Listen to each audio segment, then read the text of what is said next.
न्याय दिलाना, हक के लिए लड़ना और लोगों की मदद करना। अगर ये सब चीज़ें आपके अंदर है और आपको ये सब चीज़ें पसंद है तो एक लॉयर का जॉब आपके लिए परफेक्ट हो सकता है। तो अगर आपका भी सपना है लॉयर बनना और आप ढूंढ रहे इन्फॉर्मेशन एडवोकेट बनने का, लॉयर बनने का, तो ये वीडियो आपके लिए है।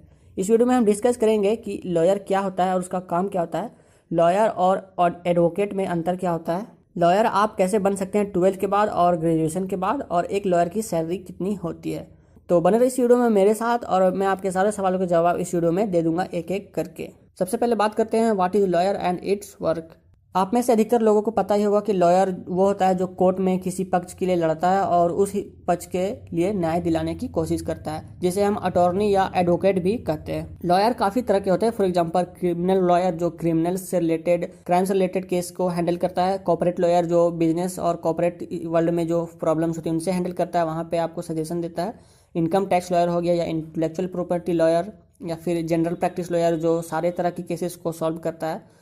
तो इसमें भी लॉयर में भी काफ़ी तरह के टाइप्स आ जाते हैं। ये तो भी कुछ लॉयर्स के टाइप्स। अब हम बात करते हैं कि लॉयर और एडवोकेट में अंतर क्या होता है। अधिकतर लोग दोनों को एक साथ मिक्स कर देते हैं और दोनों को एक ही चीज़ मान लेते हैं। तो जब आप LLB कर लेते हैं यानी कि लॉ की डिग्री ले लेते हैं तो आप लॉयर बन जाते हैं, लेकिन तब तक आप एडवोकेट नहीं बनते जब तक कि आप स्टेट बार काउंसिल में आप खुद को इनरोल नहीं कर लेते। जब आप अपने आप को स्टेट बार काउंसिल में इनरोल कर लेते हैं तब जाके आप लॉयर से एडवोकेट बन जाते हैं। तो ये होता है मेन डिफरेंस लॉयर में और एडवोकेट में। अब बात करते हैं कि आप किस तरीके से लॉयर बन सकते हैं, आपको क्या क्या स्टेप्स लेने पड़ेंगे। इसके लिए आपको LLB की डिग्री लेनी होती है, यानी कि लेगम बैकेलियस जिसको लैटिन में बोलते हैं, और इंग्लिश में अगर बोला जाए तो बैचलर ऑफ लॉ। लॉयर बनने के दो तरीके हैं, आप दो तरीके से लॉयर बन सकते हैं। एक है 12th के बाद, एक है ग्रेजुएशन के बाद। 12th वाले में आपको 5 साल का टाइम लगता है और ग्रेजुएशन के बाद वाले में आपको 3 साल का टाइम लगता है LLB कोर्स करने में। सबसे पहले हम बात करते हैं 12th के बाद की डिग्री की, जो कि 5 साल का होता है। इसमें आपको 12th पास करने के बाद एक इंट्रेंस एग्जाम देना था जिसको बोलते हैं CLAT, CLAT, जिसका फुल फॉर्म होता है the common law admission test. जब आप CLAT क्लियर कर लेते हैं तो आप लॉ कॉलेज में एडमिशन ले सकते हैं, और इस एग्जाम में आपको इंग्लिश, रीजनिंग, लीगल एप्टीट्यूड और बेसिक मैथ्स के सवाल पूछे जाते हैं। ये एग्जाम देने के लिए आपको मिनिमम 50% मार्क्स होने चाहिए 12th क्लास में, किसी भी स्ट्रीम से, साइंस, आर्ट हो या कॉमर्स हो। जब ये एग्जाम आप पास कर लेते हो तो आप किसी भी लॉ कॉलेज में एडमिशन करा सकते हैं। अब हम बात करते हैं ग्रेजुएशन के बाद की LLB की, जो कि 3 साल का होता है। तो यहाँ पे आपको ग्रेजुएशन में 45% मार्क्स होने चाहिए किसी भी सब्जेक्ट से, कोई भी सब्जेक्ट चलेगा, लेकिन आपको मिनिमम मार्क्स 45% होने चाहिए।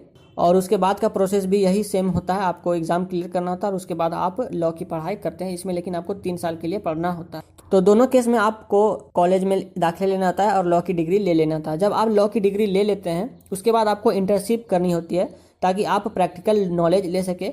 यहाँ पे आपको कोर्ट रूम के बारे में सिखाया जाता है, कोर्ट कचहरी से रिलेटेड नियम सिखाई जाती है। फॉर एग्जांपल कि कोर्ट की हियरिंग कैसे होती है, वकालत कैसे करते हैं, ETC, ये सब सारी चीज़ आपको सिखाई जाती है।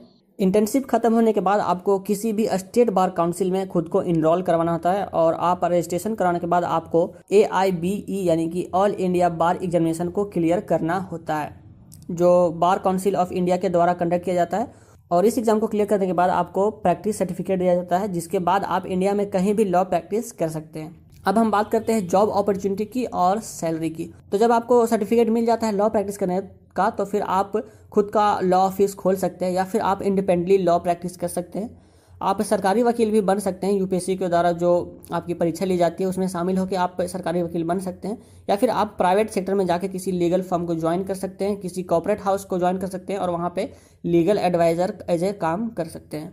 तो इसमें करियर अपॉर्चुनिटीज़ काफ़ी ज़्यादा है, बस आपके अंदर टैलेंट होना चाहिए, आपकी लॉ की स्किल आपकी अच्छी होनी चाहिए। अब हम बात करते हैं सैलरी की, और सैलरी की अगर बात करें तो सैलरी काफ़ी सारी चीज़ों पे डिपेंड करती है। मैं आपको एक अप्रॉक्स वैल्यू यहाँ पे बता देता हूँ।